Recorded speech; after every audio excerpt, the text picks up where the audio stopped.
Alors nous pouvons désormais célébrer tous ensemble votre union. Et si je suis ici devant vous, c'est que moi également j'ai été choisie pour être témoin de leur bonheur. Et clairement j'en suis ravie. Même si bon, sur le coup j'ai accepté spontanément, sans réfléchir à la suite et aux conséquences de ma réponse. Un peu comme dans le mariage finalement. Compte tenu du montant du forfait maquillage de notre mariée, mon but n'est pas de vous donner la larme à l'œil, mais plutôt de vous faire sourire et de vous exprimer ma reconnaissance. J'ai donc dû réfléchir à différents scénarios.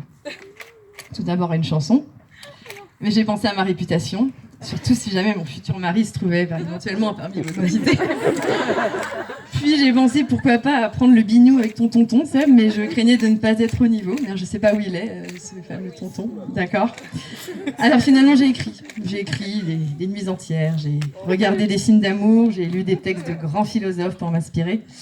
Car disons-le, ma sœur est une intellectuelle, alors j'avais un peu la pression.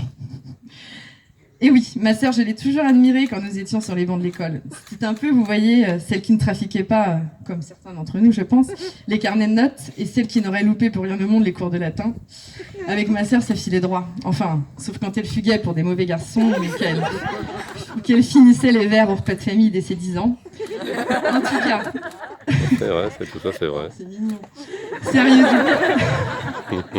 Sérieuse ou pas, elle allait déjà très tôt pour l'idée de voyager et de s'entourer d'enfants. Ce n'est donc pas hasard si nos deux tourtereaux se sont rencontrés la toute première fois en colonie de vacances. Depuis ça, je ne vous apprends rien sur le fait qu'ils ont parcouru à peu près une vingtaine de pays et déjà procréé à 3 reprises.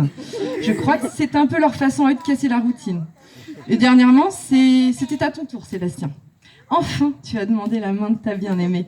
Après tant d'années d'attente et d'espérance, cela relève presque du miracle. Je tiens à te dire que sur ce coup, tu m'as vraiment épatée. Bon, je te rassure, j'ai été épatée à d'autres moments de votre vie, notamment quand vous êtes partis au bout du monde avec une valise cabine pour 4, limite, ou que vous avez transformé le KGB en chambre pour Raphaël. En tout cas, je peux désormais t'appeler beau-frère, car tu entres officiellement dans la famille à compter de ce jour. Et d'ailleurs, je ne sais pas si tu réalises que tu vas intégrer l'une des familles les plus merveilleuses qui existent sur cette terre, mais aussi la famille la plus dingue. Alors même si tu as déjà plus qu'un avant-goût, il faudra toujours que tu sembles paraître être le gendre idéal et le mari parfait aux yeux de ma sœur, bien entendu.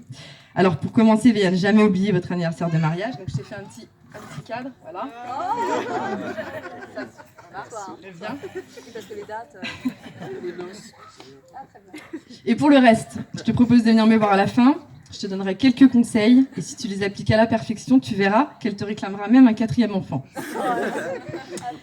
En tout cas, ta joie de vivre, ton humour de geek, ton caractère attachant et tes petits défauts que je n'oserais dévoiler ce jour font de toi l'homme parfait pour ma sœur, c'est certain. En plus, tu as su lui donner 3 petites merveilles et faire d'elle une super maman que beaucoup ne peuvent qu'admirer aujourd'hui. Je tiens aussi à préciser que tu es le seul homme qui est, je pense, capable de la supporter. On y vient. Mon beau-frère, aujourd'hui elle t'a dit oui, alors j'espère que tu en as bien profité parce qu'à mon avis c'était la dernière fois. À ton tour, ma chère sister. Il est bien loin le temps où l'on se chamaillait comme toutes les petites filles modèles, à s'enfoncer des stylos plumes dans la joue, à se gribouiller les carnets intimes ou à se donner des coups de poing pour faire tomber plus vite nos dents. De lait, pardon. Aujourd'hui, tu es bien plus qu'une demoiselle. Tu es devenue une belle et grande dame, mature et encore plus brillante. Et vu que nous avons appris ces dernières années à nous rapprocher et à nous confier, je peux te dire que je suis heureuse pour ce bonheur que tu vis. Tu as su trouver en lui ce qu'il te manquait, parce qu'au final, vous êtes un peu des opposés. Toi qui aimes tant le soleil au point de vouloir changer de trottoir pour y faire face, lui qui aime tant la petite brise fraîche bretonne, toi qui aimes tant conduire et lui qui aime tant la notamine. Bref, la liste est longue et me rappelle à quel point la citation qui se ressemble s'assemble n'a aucun sens. Mais celle qui en a un pour vous est celle de notre cher Antoine de Saint-Exupéry. L'amour, ce n'est pas se regarder l'un l'autre, mais c'est regarder ensemble dans la même direction.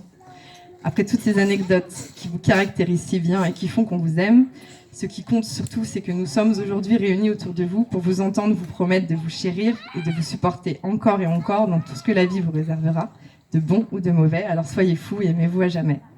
Oh là là.